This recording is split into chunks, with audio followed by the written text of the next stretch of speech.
12 Pro Max បញ្ហាដែលធ្លាក់ខ្លាំងកោងបាក់តួបញ្ហាដែលបែកកញ្ចក់ថាច់ផ្នែកខាងលើបងប្អូនតែបែកខ្លាំងសាច់អេក្រង់គឺអត់ជាប់បាទអត់ឆ្នូតយើងអាចអ៊ុតបាទកញ្ចក់ថាច់ស៊ីនឡើងវិញបានយើងធ្វើការផ្លាស់ប្ដូរតួស៊ីនហើយនឹងផ្លាស់ប្ដូរប្រភេទថ្មស៊ីនលើ5មកក្របដែរហើយទាំងអស់នេះគឺបាទការងារជួសជុលប្រចាំថ្ងៃទី17ហើយយើងក៏ទទួលបាន iPhone 16 Pro Max បាទបញ្ហាដែលឆ្លងឆាតបាទឆេះលុតបញ្ហាបែកកញ្ចក់ខ្នងក្រោយដែរនេះគឺ iPhone 14 Pro Max បាទស៊េរីខ្ពស់មែនប៉ុន្តែឥឡូវនេះយើងអាចឡើងសម្បកបាទឡើងស៊េរីបានហើយ iPhone 14 Pro Max នេះបាទឡើងស៊េរីទៅ17 Pro Max បាទសម្បកដែលថាដូចខ្លាំងបាទដូចជាងសម្បកដែលយើងធ្លាប់ឡើងម្ដងហើយនេះគឺ Samsung S23 Ultra ធ្លាប់ផ្លាស់ប្ដូរអេក្រង់ស៊ីនឥឡូវនេះធ្លាក់បែកអតិជនយកមកដូរដាក់អេក្រង់ OLED វិញម្ដង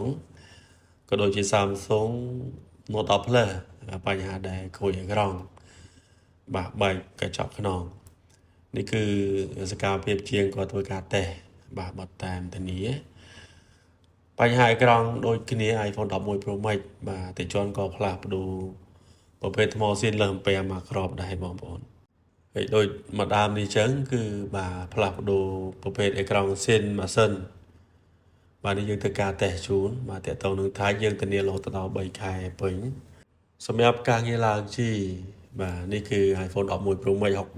64បាទតេជូនឡើងបាទទៅ 256G បាទក៏ផ្លាស់ប្ដូរប្រភេទថ្មស៊ីនលើមកក្របដែរបញ្ហាដែលប្រើសុកចេញស iPhone 13 Pro Max ចេញអញ្ចឹងបងប្អូនអាចយកមកជួសជុលបានបាទជួសជុលអាចចាំយកបានណាបន្ទាប់ទៀតតកតងនឹងបាទបញ្ហាដែលខូចកាមេរ៉ាបាទនេះគឺ S22 Ultra យើងផ្លាស់ប្ដូរកាមេរ៉ាស៊ីនបាទក៏ដូចជា Samsung Note 10 Plus បាទបញ្ហាដែលខូចអេក្រង់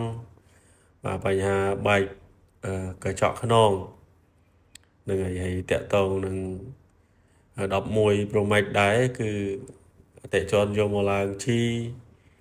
បាទផ្លាស់ប្ដូរអេក្រង់ហើយនឹងដូរប្រភេទថ្មស៊ីនលើ5មកក្របសម្រាប់ Pixel បាទនេះគឺ Pixel 7 Pro បាទផ្លាស់ប្ដូរអេក្រង់ Copy OLED បាទក៏ដូចជា iPhone 12បាទ iPhone XS Max អតិជនគាត់យកមកឡើងស៊េរីបាទការងារគឺយើងទទួលបានច្រើនបងប្អូនរៀបរាប់បាទសឹងតែមិនអស់ទេ